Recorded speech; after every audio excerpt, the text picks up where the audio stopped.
উপস্থিতি এবং বিশেষ অতিথিবৃন্দ, উপস্থিত আমার দিনদার ইমানদার ওলামায়ে কেরামগণ, আল্লাহর দরবারে শুকরিয়া আদায় করছি। প্রিয় ভাই এবং বন্ধুগণ, মাথা ঠান্ডা রেখে বর্তমানে বাংলাদেশের জন্য আপনাদের কাঙ্ক্ষিত দায়িত্ব পালন করার জন্য প্রথমে অনুরোধ জানাতে চাই।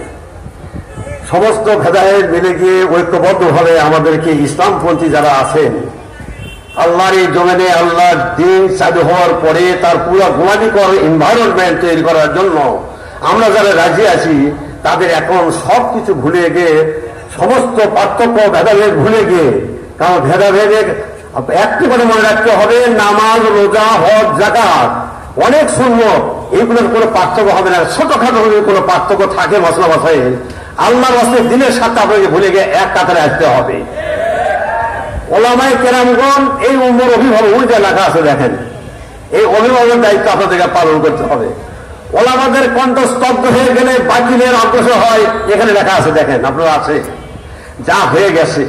একটি কথা মনে রাখতে হবে, আল্লাহ রাব্বুল আলামিন মানুষকে সৃষ্টি করেছেন যে বৈশিষ্ট্য দিয়ে, বাংলাদেশে সেই বৈশিষ্ট্য রয়েছে। আল্লাহ রাব্বুল মানুষকে সৃষ্টি করেছে ওয়া মা খালাকুল জিন্না ওয়াল ইনসা ইল্লা লিয়াবুদুন, তার গোলামি করার জন্য আল্লাহ রাব্বুল আমাদেরকে তৈরি করেছেন। এই তৈরি করার পরে যারা গোলামি করবে তারা সেই বৈশিষ্ট্য রক্ষা করবে।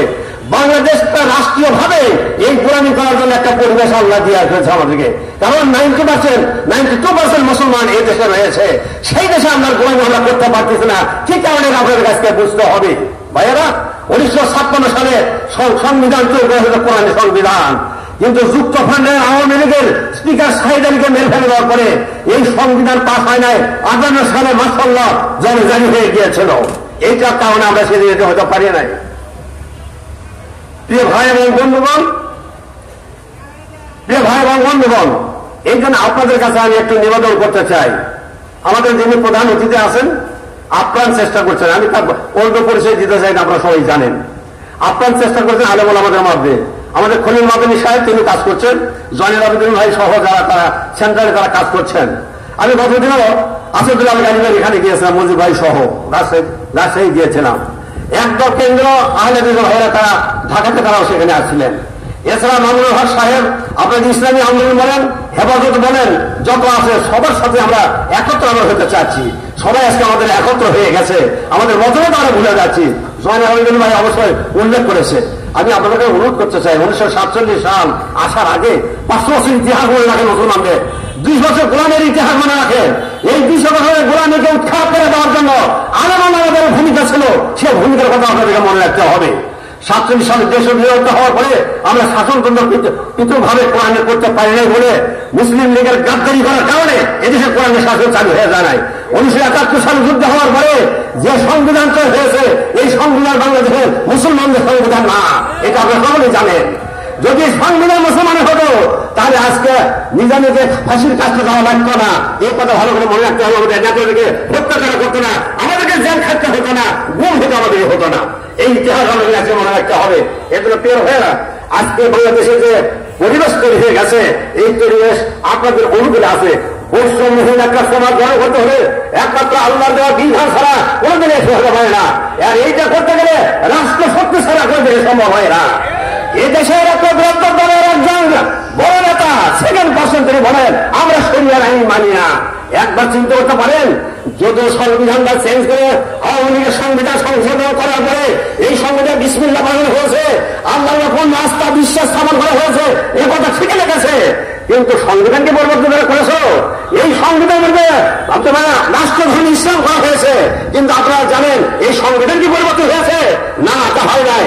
যদি না হয়ে থাকে তাহলে কিভাবে আজকে আলিম ওলামা বিভাগযুক্ত হতে পারে, কিভাবে ওলামা লীগ হতে পারে, কিভাবে ওলামা হতে পারে, কিভাবে জাতীয় ওলামা পার্টি হতে পারে? মেহমানি করে বলেন আল্লাহর বিধান আল্লাহর দল ছাড়া অন্য কোনো দল করা যায় কিনা, অন্য আদর্শ দল করা যায় কিনা, মুসলমানরা ইসলামী দল ছাড়া অন্য কোনো দল করতে পারে কিনা? আল্লাহ রাসূলের সাথে নামাজ রোজা হজ যাকাত করার পরে এমন একটা সাহাবী নামকে বলতে পারবে কে? আবু জেহেলের সাথে গিয়ে রাজনীতি করেছে, অন্য দল করেছে, একজন সাহাবীর নাম বলতে পারেন? তা যদি না থাকে আলিমেরা কিভাবে চলে যেতে পারে আপনাদের কাতার থেকে? তারা কিভাবে আসলে দলে গিয়ে কাজ করতে পারে? কেমন ভাবে কোরআনের বিরুদ্ধে তারা যেতে পারে? তাই আজকে আমাদের ঐক্যের একটা আহ্বান আসছে, আপনারা সবাই মেহরবানি আল্লাহর ওয়াস্তে আসুন, আমরা বাংলাদেশকে কোরআনের বাংলাদেশ করার জন্য এগিয়ে আসি।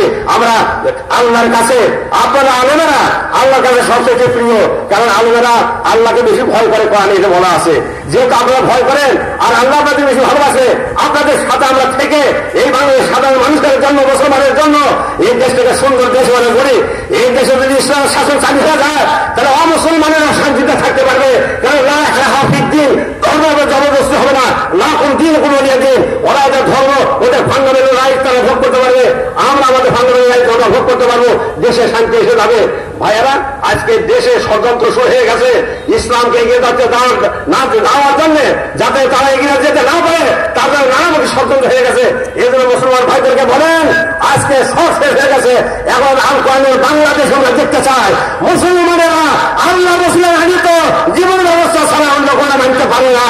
আল্লাহ রাব্বুল আলামিনের নির্দেশ হবে, আল্লাহ রসুল নিজেই গিয়ে মদিনাতে গিয়ে ইসলাম রাষ্ট্র করেছেন। আল্লাহর কথা সহ খুব রাব্বাতে ফেরেনি মোদা খালা সিদ্দিকী ওয়াখরি জেনে মুখরাজা সিদ্দিকী ওয়া জান্নি মিন লাদুনকা সুলতানান নাসিরা, এটা আল্লাহই বলেছিলেন, সেই নির্দেশ করেছেন। আজকে সেই দিন তো এসেছে, তাই আসুন ঐক্যবদ্ধ ভাবে আমরা সব মোকাবিলা করি, সব সংগ্রামকে আমরা উৎখাত করি। সামনের দিনে কিন্তু ষড়যন্ত্র হতে পারে, যদি আওয়ামী কায়দায় আবার যদি নির্বাচন সামনে আসে আপনাদেরকে মেহরবানি করে জান বাঁচিয়ে মোকাবিলা করতে হবে ইনশাআল্লাহ। যদি আপনারা পারেন তাহলে আমার বাংলাদেশের পথ পরিবর্তন হয়ে যাবে ইনশাআল্লাহ। এই আশা ব্যক্ত করে সবাইকে ধন্যবাদ দিয়ে আমি আমার বক্তব্য শেষ করছি। আল্লাহ হাফেজ। বাংলাদেশ জিন্দাবাদ, ওলামা পরিষদ জিন্দাবাদ। আসসালামু আলাইকুম ওয়া রাহমাতুল্লাহ।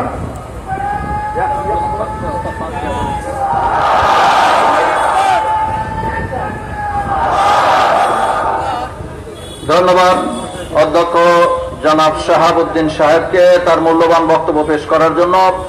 এ পর্যায়ে আজকের এই সম্মেলনে প্রস্তাব উপস্থাপন হবে, আর প্রস্তাব উপস্থাপন করছেন ডক্টর মনিরুজ্জামান।